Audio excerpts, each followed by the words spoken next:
Thomas and the New Engine. The trains on the island of Sodor keep very busy. There are always lots of jobs to do. One morning, Sir Topham Hatt came to Tidmouth Sheds. "A new engine has arrived on the island," he announced. "His name is Neville. You must all make him feel welcome. A happy engine is a useful engine." Later, Thomas was stopped at a signal. The signalman called down to Thomas. "The bridge ahead is unsafe. Thomas, you ought to collect a piece of ironwork so the bridge can be repaired." "Yes, sir," huffed Thomas. At the yards, Harry and Bert were with Neville, the new engine. Neville was a steamy, but he had a square body like a diesel. Neville was backing up towards some trucks. "Nearly there," said Harry cheekily. "Nearly there," said Bert naughtily. Then there was trouble. "Watch where you're going, clumsy wheels," Harry and Bert laughed. Neville looked sad. "It's not our fault if you're a silly steamy," oiled Bert, and they laughed even harder. Thomas arrived at the yards. He could see Harry and Bert laughing with Neville. That must be the new engine, he thought. He must be friends with the Diesels.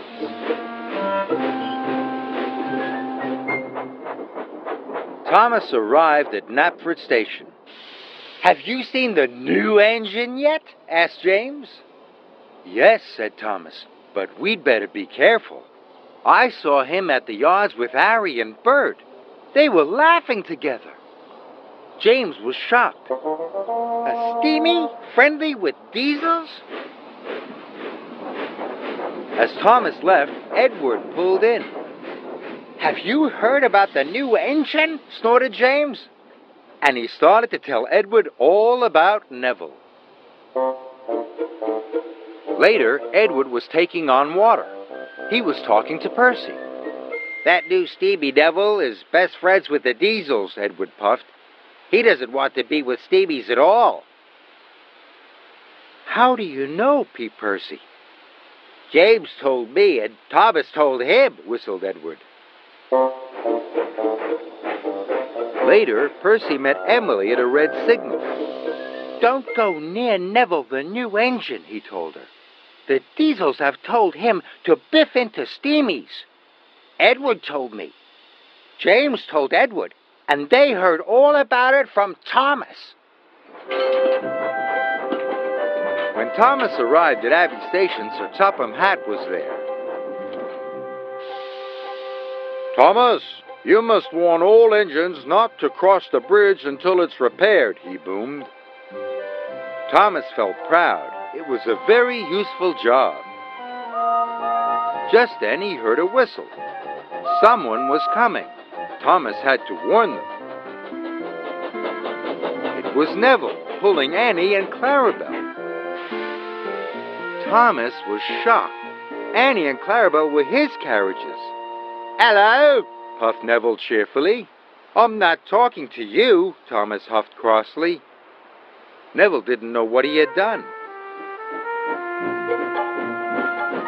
Then Emily pulled in next to Neville. "Hello," said Neville happily. Emily let out a whoosh of steam. "It's no use trying to make friends with me. I know you're going to biff into all the steamies, just like Harry and Bert told you to." Thomas was surprised, but the station master blew his whistle, and Neville puffed sadly away. "Where did you hear that Neville is going to biff into all the steamies?" Thomas asked Emily. "Don't you know?" Emily whistled. "Percy told me, Edward told Percy, James told Edward, and you told James," huffed Emily. "But I only said to James that I'd seen Neville with Harry and Bert." Then Toby arrived. "Have you heard about Neville, the new engine?" he puffed. "Henry saw Harry and Bert be horrible to him at the yards." Emily was shocked. Thomas couldn't believe it. Neville wasn't friends with the Diesels after all. Where was Neville going? Emily tooted. Cinders and ashes, cried Thomas. Neville's heading for the broken bridge. I must stop him. Neville was speeding through the countryside as fast as he could. Suddenly, Neville saw a barrier on the track. He slammed on his brakes. But it was too late.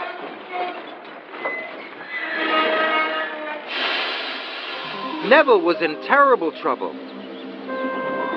He was on the broken end of the bridge. Thomas knew it was all his fault. Suddenly, he had an idea.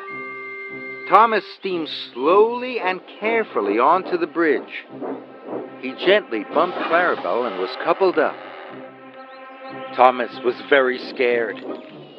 Slowly and steadily, he began to pull Neville back from the edge. The bridge made a creaking noise.